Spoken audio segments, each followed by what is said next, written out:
In the previous lesson, what we did was take an introduction to the various different grounds of judicial review. And we illustrated the case that essentially gives us each of these different grounds for judicial review, the grounds in which a decision can be challenged by the executive on the basis of whether or not that decision has or has not acted in a particular or has been essentially achieved in a particular way. The first of these is illegality. The second is this idea of irrationality. And then the third is the idea of procedural impropriety. This lesson specifically is going to talk and take an introduction to the concept of illegality, the first major ground of judicial review. We'll examine the nature of judicial review being justified on the grounds of illegality. Specifically, we're going to be looking at something known as the ultra vires doctrine, something that you should know about a little bit already, potentially, given that it's so commonly described and spoken about in the literature, and examine its meaning and examine its scope and the way in which it has widened in scope over the last few decades. So let's begin then. The ultra vires doctrine. Ultra vires simply means beyond one's authority. And what this essentially does is it ensures that public bodies do not act beyond their authorities and power in making decisions. If a public body or an executive decision is considered ultra vires, then it is considered to be acting a decision that has been performed outside of the power that that particular public body or executive actually has. And where they do, it can lead to a successful judicial review case on the basis of the illegality principles. Given the fact that if you are acting beyond the authority and the powers that have been provided to you within statutory authority, then you are considered to have acted illegally. You are considered to have acted outside the remit of your particular jurisdiction, of your mandate. And so, as a result, you have acted beyond your authority. The case from 1921 of Attorney General versus Fulham Corporation was a case which concerned a policy on the part of the Fulham Corporation to provide a laundry service to ratepayers in Fulham. Now, I've just jumped into this and I'll explain why this actually illustrates the point that I'm trying to make here.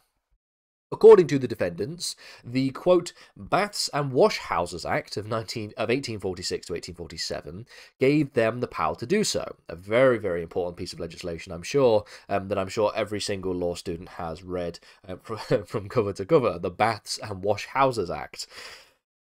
This was, therefore, a case which concerns whether or not the Fulham Corporation had acted beyond their authority.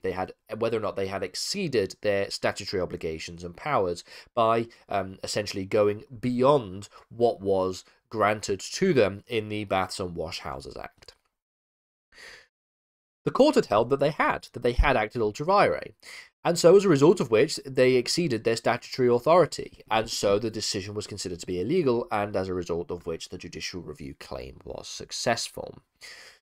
When we talk about the ultra vires doctrine more specifically, it can also refer to circumstances where it has been alleged that there has been an abuse or potentially a misrepresentation or misinterpretation of the statutory authority.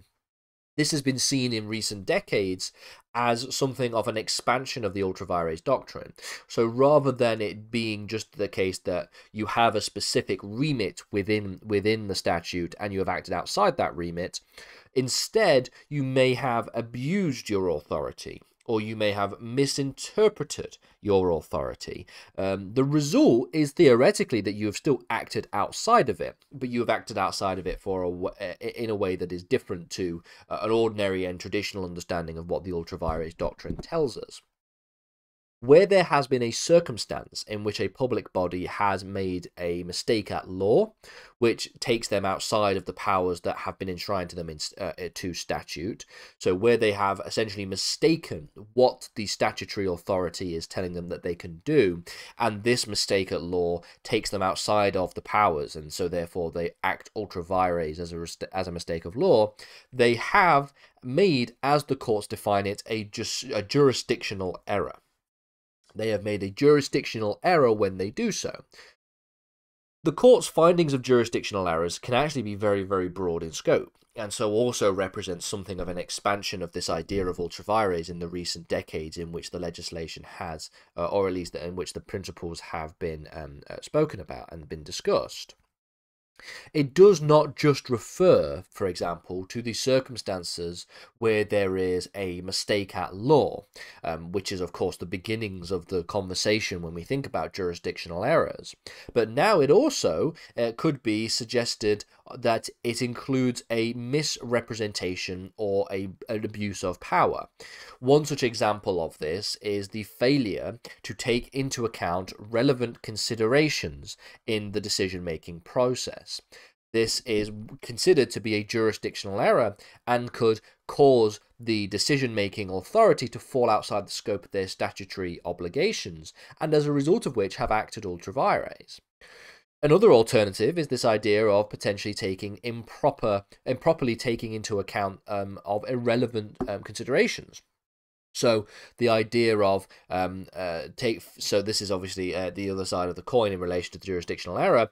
You have on the one hand the failure to take into account relevant considerations, and then you have on the other hand the improper taking into account of irrelevant considerations on the other side of the coin. The next lesson will talk about these relevant considerations in more detail, but I'm just going to leave it here thinking about the ways in which the ultra vires doctrine has expanded significantly, potentially, in scope, such that it does not just include acting beyond one's authority, but it also includes failing to take into account relevant considerations, a mistake at law, a misrepresentation or an abuse of power, which leads to the result of acting outside of one's authority.